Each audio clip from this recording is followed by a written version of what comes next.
I want to take a few seconds at the beginning of this video to tell you about our other channel, The History of Weapons. That link is below.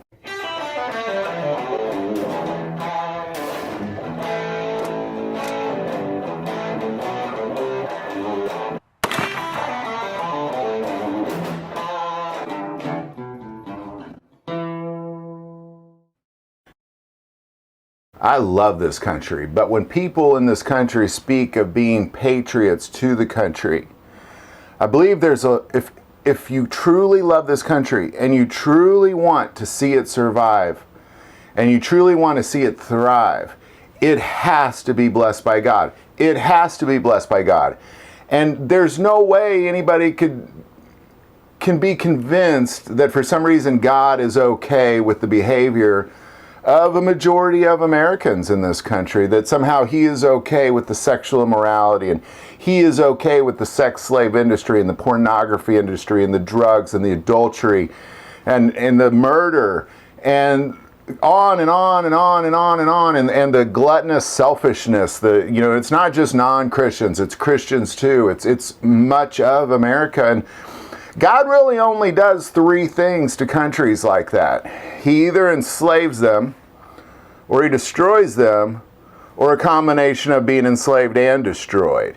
That's it. That's the only result. And honestly, lately on this channel, as I pray and through this channel, I feel God strongly calling me out to call the country out, just like Jonah did. And this is a hard thing to do. It's hard to get up and call people out on their sin and call people out on their wickedness, because the problem with that is most Christians in America are pointing the finger saying, look at those wicked people, when the reality is they got to turn that finger right there. And that's the problem with what I do, because I love the church, I love this country, but to call them both out as being wicked is a challenging thing to do.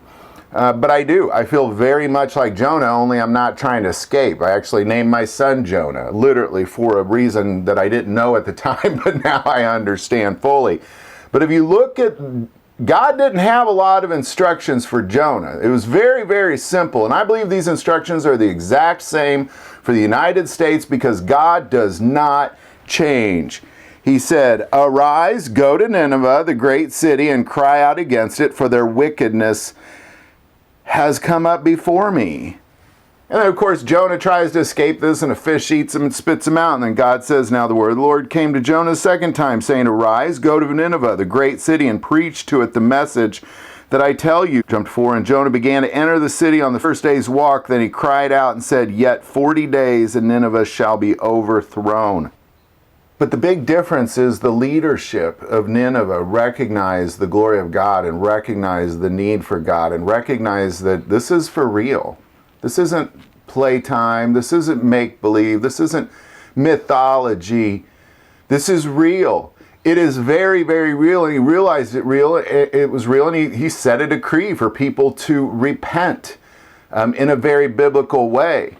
That's not going to happen with our leadership. It's definitely not going to happen with the last leadership. It's not going to happen with this current leadership. It's not going to happen with the next leadership.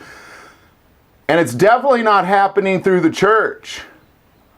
And I'm calling out this country, and I'm calling out the church on a regular basis, which offends a lot of people. I understand, and I am terribly, terribly, I'm not sorry about it, but it is hard to watch, and it's hard to be a part of. But the reality is again, I love this country. My family was raised in this country. I was raised in this country. My parents were raised in this country.